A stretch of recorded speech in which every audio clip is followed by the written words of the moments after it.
Hello, artist. Today we are going to talk about making two-dimensional art out of junk.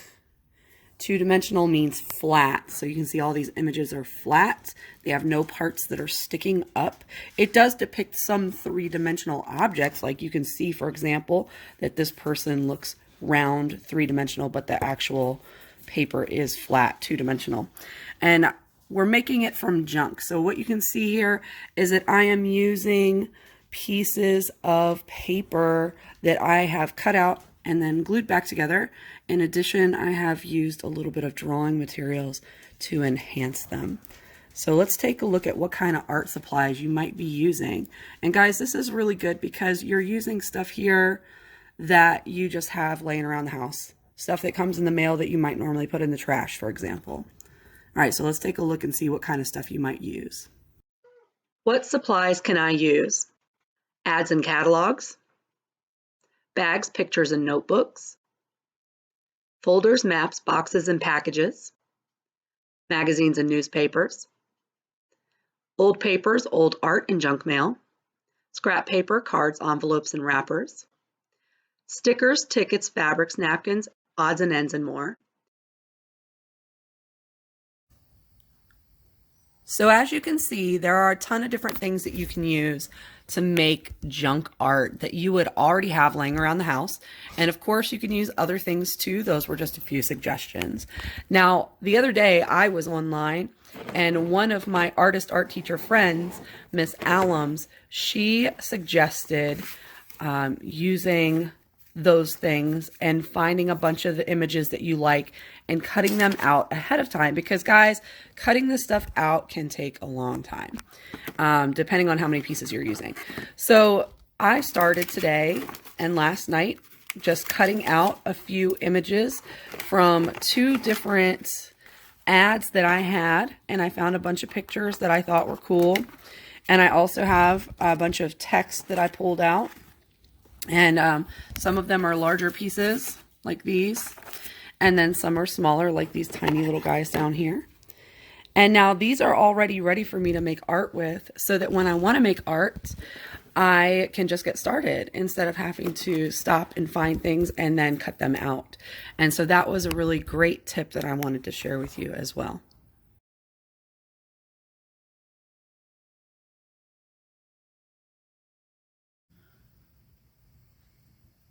I've chosen some paper and images that I want to use.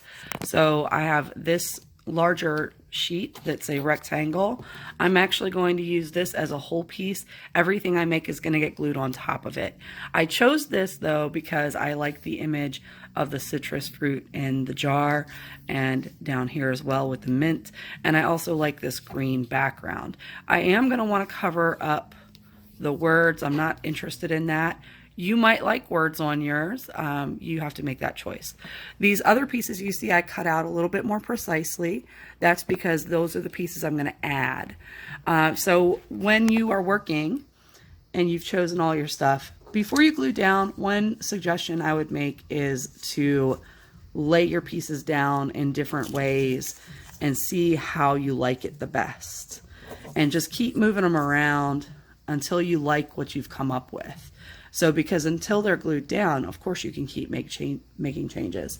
Another thing I would suggest is once you are ready for glue, get out a piece of paper that you don't care about. Like this is just the back of a piece of newspaper, and use that as your clean mat. Now, of course, if you have mats at home, place mats, for example, for eating at the table, then you can use those instead. So what I like to do is get my piece, put it on top of the mat, of course flip it over to the back, but now when I put glue all the way to my edges, the extra glue will go on this paper instead of all over my table or my work surface. Another thing that I like to keep in mind is that when I'm gluing, I don't want to probably put this right in the middle of my nice big piece of paper, because then there's going to be glue all in the middle of the paper. And then when I go to put my next piece down, it really isn't going to matter where I put it. It's going to touch the glue that was left over from the first piece. So what I like to do is start at the top And then I'll put my first piece down there and put my glue on it, and I can work my way down. And then when I'm done, and this whole side is covered in glue, well, I probably don't want to flip it over because it might still be wet and it'll get on my table, but I can fold my paper, and now I have a whole new work surface here. So that's just a little working smart tip, and making sure that we're making the best of the materials that we have and not being wasteful. So again, this paper is just to keep the table clean, and working from an edge, and then just working your way into the clean spaces, and then folding your paper in half to have a new space is a good tip. So artists, you can see you can go from something like this, just a piece of packaging, to something like this by just adding a few images from things that you have laying around the house, and maybe drawing on top of it a little bit, enhancing colors and highlighting areas, or adding in details of your own. So I hope that you'll give this a try. But before we go, let me show you a couple other things that you could do. I think that my artists, you are all so smart, and you can figure some of this out on your own, but I'm just going to show you a couple more little ideas like this one. So this one, I started out with a page from a catalog or an ad, and it had these 4 ladies. The background was completely white. There was nothing back there, and that I decided that I was going to change them up a little bit, so I added details on their sleeves by drawing. I drew the columns in the back. Like I said, the background was completely white before. This blue that's on here now is actually glued down. And I added flowers. I put a wand in her hand.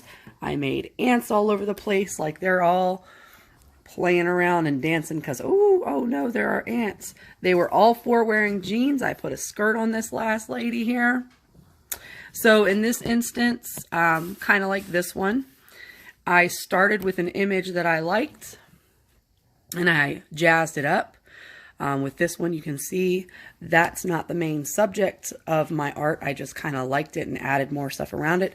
In this one, I used most of what was already in a picture and just jazzed it up.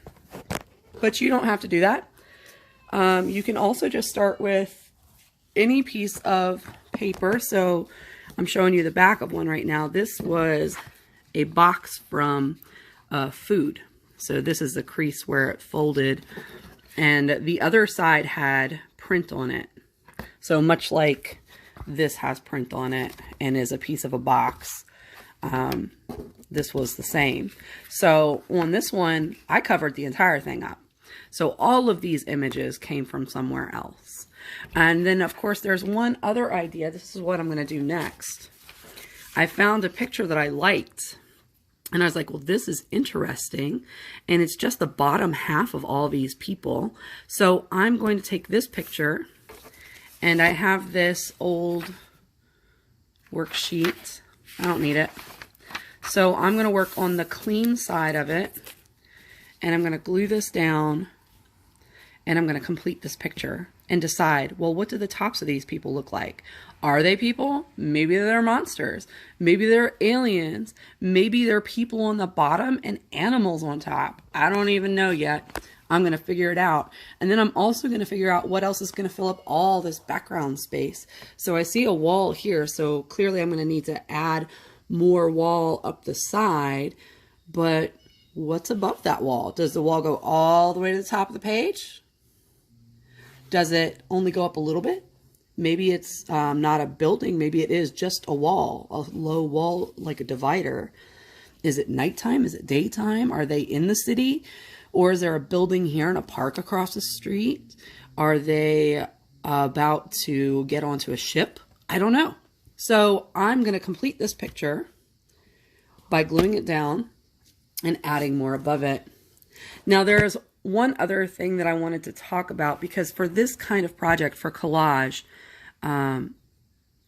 you need materials that you're going to put together, but it's hard to do without glue. So guys, if you do not have a glue stick at home, or if you don't have a glue bottle at home, check and see if maybe you have some flour and salt. Because if you mix about a half a cup of flour with about a teaspoon of salt and some water, you can mix it up and you'll get what we call a glue paste.